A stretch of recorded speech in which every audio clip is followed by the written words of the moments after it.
BFM Business, 10h, midi, l'émission 100% placement. Intégral placement, Vincent Touraine. Et le match des traders à présent, c'est avec Mathieu Serron qui est en duplex avec nous de Perceval Finance et Stéphane Sauduteil en ligne de Technibourse. Bonjour messieurs. Mathieu, on commence avec vous. Troisième séance de hausse consécutive. Alors, on est surtout animé par les résultats parce qu'il n'y a pas vraiment de grain à moudre. On attend le communiqué de la Fed plus tard dans la journée. Mais bon, est-ce qu'il y a quand même des choses à faire dans ce marché ? Oui, bien sûr, on tente des petites choses, on tente des petits achats. Le marché ne fait que reprendre le terrain qu'il a perdu vendredi dernier. Depuis le début de la semaine, on fait quand même du surplace la plupart du temps. Là, on a un petit peu le même début de séance qu'hier, avec un marché qui part à la hausse dès l'ouverture, emmené par de la spéculation, du trading algo, de bons chiffres aussi, donc qui entretiennent un moral qui est bon. C'est pour ça que le marché ne part pas à la baisse non plus. Il a bien validé un niveau que nous, on considère comme important, qui est 5095.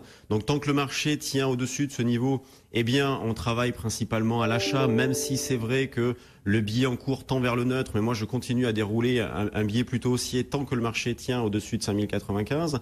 Vous le disiez tout à l'heure, le marché s'est arrêté hier et aujourd'hui sous les 5002. Au-dessus de 5205, on aurait une petite impulsion haussière. Je me fais pas d'illusions sur un changement de contexte. Je pense que même si le marché refranchit les 5205, eh bien, l'hésitation va se poursuivre, mais cette fois-ci, un cran en dessus. Donc voilà, en termes de trading, eh bien, moi, j'essaie d'acheter. Je suis placé actuellement vers 5170, donc à 5171 précisément, pour acheter du futur sur août, à échéance août, pour essayer de capter des morceaux de mouvement. Je ne joue pas de directionnel clair. Je préfère accumuler des écarts vu la configuration actuelle. On peut prendre des petits paris directionnels via les options puisque la volatilité est extrêmement basse. On est autour de 10, donc en volatilité implicite, ce qui permet par exemple sur des retours en arrière de marché éventuellement d'acheter des options d'achat, donc d'acheter des calls. Vers les 5002, si certains veulent prendre des petits paris directionnels à la baisse, on peut très bien acheter des petits puts. L'avantage, c'est que ça ne coûte pas cher plutôt que vendre du futur ou vendre du CFD et placer des stops qui vont être éventuellement touché pour pas grand-chose, eh bien on peut très bien intervenir sur les options, ce qui laisse du temps pour avoir raison, puisque l'option va expirer le troisième vendredi du mois d'août, donc on a encore du temps. Donc voilà, vraiment pas de changement sur le fond, un news flow qui est positif, les résultats sont bons, le moral est bon, le marché évolue au gré de la spéculation du trading algorithmique. Moi je travaille avec un billet haussier, et juste pour reparler un petit peu de l'eurodoll, on est actuellement sur un niveau d'achat sur l'eurodoll vers 1,1620, donc c'est un niveau de rebond qui est jouable dans l'idée de gratter pour un premier objectif, une trentaine de pips, avec un niveau de retournement qui va être très éloigné. Il faut que je le remonte d'ailleurs, puisque pour l'instant, il est sous 1,1250, donc c'est vrai que c'est loin des prix actuels. Mais voilà, un petit niveau d'achat sur l'eurodoll vers 1,1620-30. Très bien, merci Mathieu. Stéphane Sauduteil, que faites-vous chez Technibourse ? Alors c'est vrai que le CAC 40 a défendu bec et ongle tout au long du mois de juillet cette zone ultra importante qui est pour moi le siège de la tendance début moyen terme haussière bien sûr au-dessus des 5110 points. Donc on a parfaitement bien tenu sur ce niveau.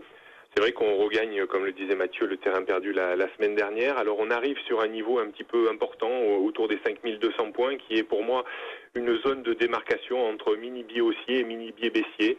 C'est vrai qu'on se remet d'un mini biais baissier qu'on a eu en fin de semaine dernière. Donc d'un point de vue stratégique, je pense qu'il faut envisager quand même des achats sur repli, parce que c'est vrai que le mouvement de reprise est bien étayé, bien construit. Donc on reste au-dessus de 5155 points. Vraiment, la tendance à la reprise peut se poursuivre.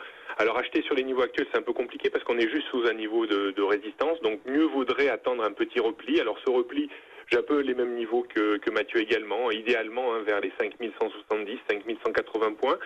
C'est une zone d'achat. Alors pas pour viser beaucoup de directionnels, mais pour essayer d'aller grappiller une quinzaine de points, ça serait déjà pas mal. Et effectivement, si on débordait de façon péremptoire les 5200 points, on pourrait viser, comme le disait également Mathieu, un cran plus haut, c'est-à-dire 5220, 5260 points, le mini-range dans lequel on évoluait avant vendredi dernier, avant la chute un peu importante. Donc pour moi, ça reste... on est quand même dans une phase un petit peu de désorientation entre 5100 et 5260 points, mais c'est vrai que comme on est soutenu par les tendances court, moyen et long terme qui sont bien à la hausse, il faut quand même privilégier un peu plus l'achat que la vente à découvert. Et puis bon, voir quand même ce soir à 20h ce qui va en ressortir du FOMC, parce que si la parité se remettait à remonter et déborder un 17, là on pourrait revenir tutoyer les points bas de ces derniers jours, donc attention à 20h. Parfait. Merci beaucoup Stéphane Sauduteil, Technibourse, et avant lui Mathieu Serron de Perceval Finance pour ce match des traders. BFM Business.